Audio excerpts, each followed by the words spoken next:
बातचीत करने अपन यहाँ नहीं आए हैं, प्रेम से कथा सुनने आए हैं। तो क्या हुआ मालूम,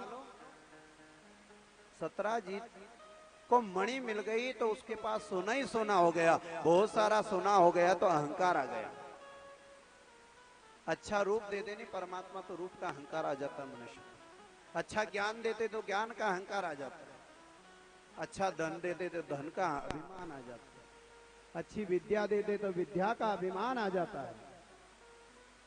तो क्या कहते मालूम, धन आ गया उसके पास, बहुत बड़ी मणि मिल गई। धन्यवाद।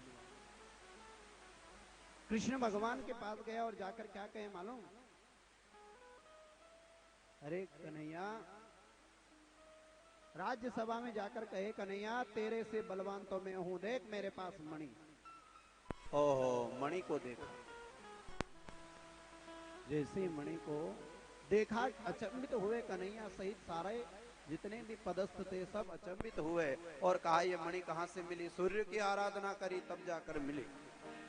सूर्य की आराधना, हाँ। कन्हैया हंस पड़े, कहने लगे ये मणि यदि तुम्हारे पास है तो किसी काम की नहीं, तुम सिर्फ अपना ही पेट भरोगे, इस मणि को राज खजाने में दे दो, पूरे राज्य की, पूरे नगर की, पूरे नगर का सहयोग हो जाएगा। महाराज उसने कहा नहीं, मैंने बहुत तपस्या करी तब जाकर के मुझे मणि मिली और ये मणि मैं नहीं दूंगा। वही हुआ, ले गया घर, उसका भाई प्रसेन मणि लेकर के जंगल में गया, जंगल में जाकर एक शेर मिल गया, शेर ने उसे फाड़ दिया, मार दिया। वहीं पर जामवन जी गए, जामवन जी ने उस मणि को शेर मार करके उस मणि को लेकर के जाकर जामवती को दे दिया। आप कितने ध्यान से कथा सुन रहे, बहुत अच्छी बात। क्या कहते मालूम, मणि से खेलने लगी जामवती और खेलते खेलते इधर सत्राजीत क्या करता है मालूम, कन्हैया के ऊपर आरोप लगा देता है। ऐसा आरोप लगाया साहब, कहा अरे तू शुरू से ही चोर है कन्हैया, प्रारंभ में तो तूने क्या किया मालूम, पहले तो तूने माखन की चोरी करी, चित्त की चोरी करी, अब कुछ नहीं तो तू मणि को चुराने लगा। कहा मणि मैंने नहीं चुराई, फिर किसने, तूने ही चुराई है। अंत तो गतवा महाराज, क्या किया जाए। कहा कहते हैं काजल से भी काला होता है कलंक, और कलंक जिस आदमी के माथे पर जड़ जाए उसको अच्छा बिल्कुल नहीं लगता। जब तक और बिना काम का कलंक यदि लगे साहब तो फिर तो मन में बड़ा दुख मिले।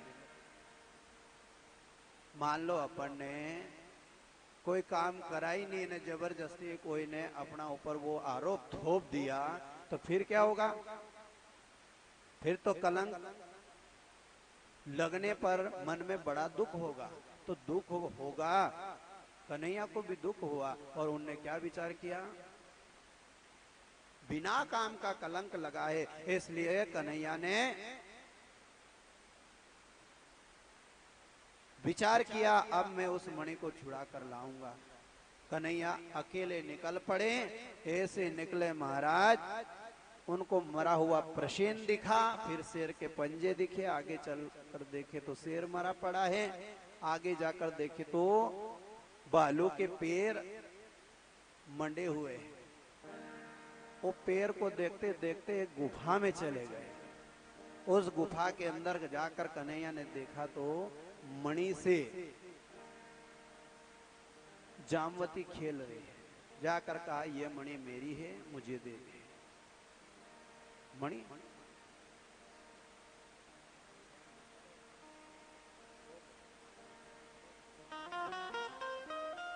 क्या कहा मालूम, मणि नहीं दे सकती क्योंकि मेरे पिता ने दी है। मणि पिता ने दी, हाँ, तो पिताजी से मैं मांग लेता हूं। इतने में आ गए जामवत जी। जामवत जी ने कहा ये मणि तुम्हें नहीं दे सकता। क्यों? इस मणि को पाने के लिए मैंने शेर को मारा है, बहुत युद्ध किया, फिर मैं मणि लेकर आया हूं, मैंने बहुत परिश्रम किया।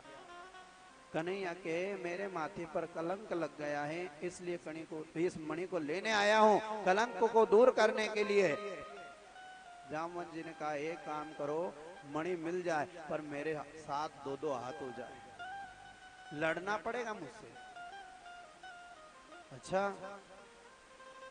कहते हैं ये जो है ना, कौन है मालूम? कृष्ण स्वयं राम बने थे पहले।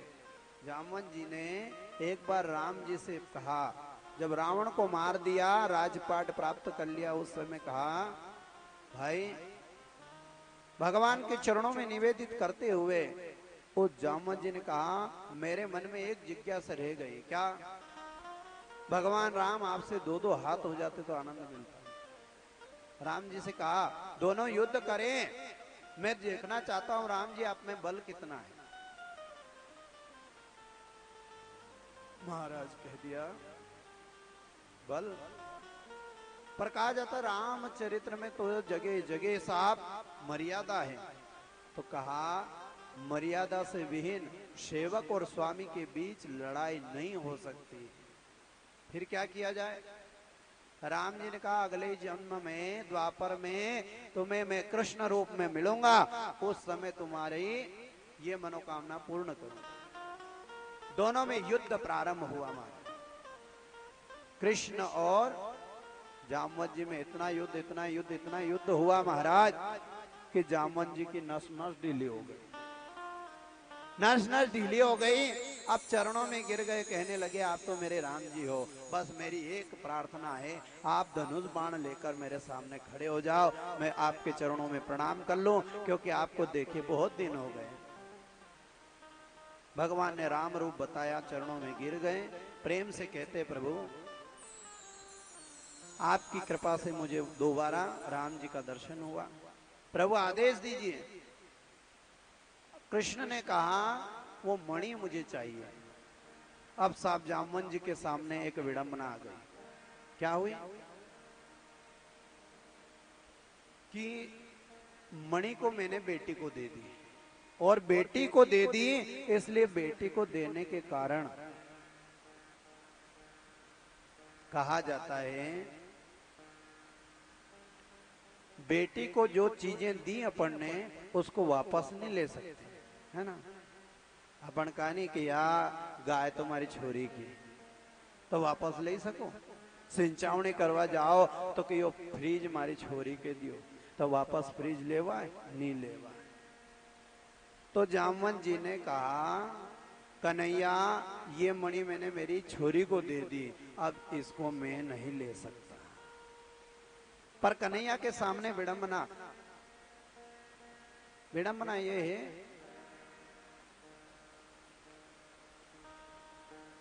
कि यदि मणि नहीं ले और मणि लेकर घर नहीं जाए तो सत्राजित माथे पर कलंक थोप रहा है, इसलिए कहते हैं उपाय तो करना पड़ेगा, ये मणि तो देना पड़ेगी। जामवंत जी को कुछ समझ में नहीं आया, कहा कि एक काम कर सकते हैं, मेरी जो बेटी है ना जामवती, इसका विवाह तुम्हारे साथ हो जाए, और तुम्हारे साथ हो जाए नहीं तो फिर सिंचावनी में इस मणि को सींच दूंगा। वही हुआ साथ, एक लग्न एक मुहूर्त।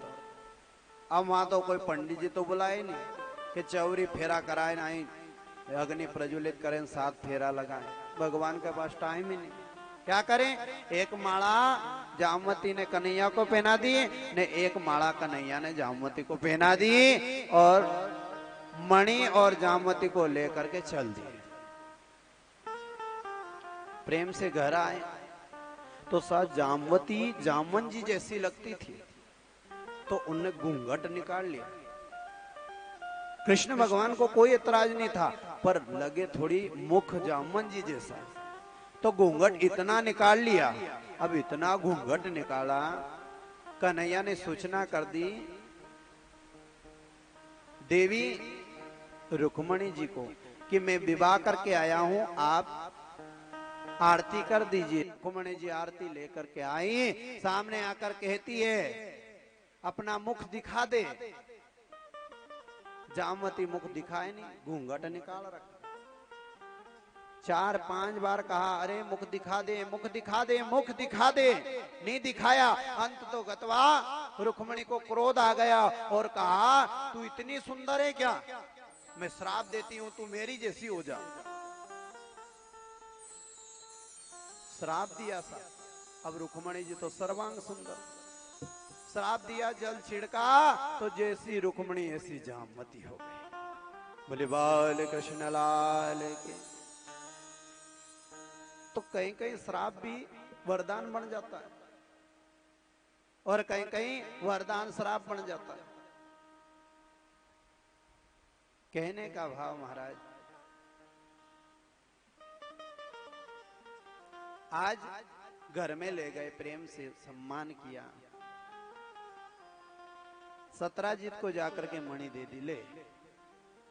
और जैसे ही मणि ली बड़ा लज्जित हो गया, विचार करे ओ हो मैंने जबरदस्ती मेरे कन्हैया के माथे पर कलंक जड़ दिया, ये तो बहुत बुरा किया, क्या करे क्या करे क्या करे, विचार करे साहब। इतने दुखी हुए कि सत्राजित की बेटी का नाम है सतभामा। सतभामा का विवाह ही सत्राजित ने कन्हैया से कर दिया और उस मणि को कन्हैया को सींच दी। इस प्रकार से सुखदेव जी कहते परीक्षित मेरे कन्हैया की 3 विवाह हो गए। बोले बाल कृष्ण लाल की। अब सब विवाह बढ़ने लगे। एक मित्रविंदा नाम की कन्या कन्हैया को चाहती थी, और चाहे तो कैसे चाहे मालूम, भाव से चाहे।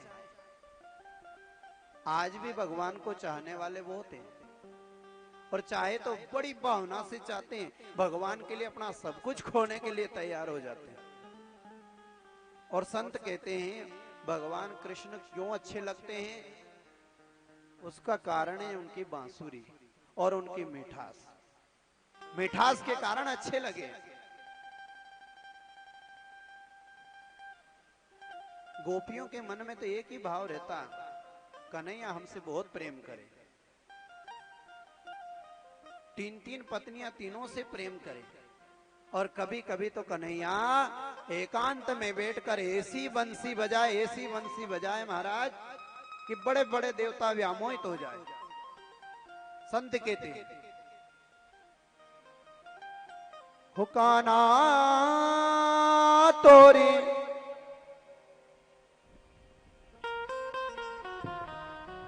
हुकाना तोरी बांसुरी नींद चुराए, नींद चुरा के मुझे अपना बनाए, नींद चुरा के मुझे अपना बनाए।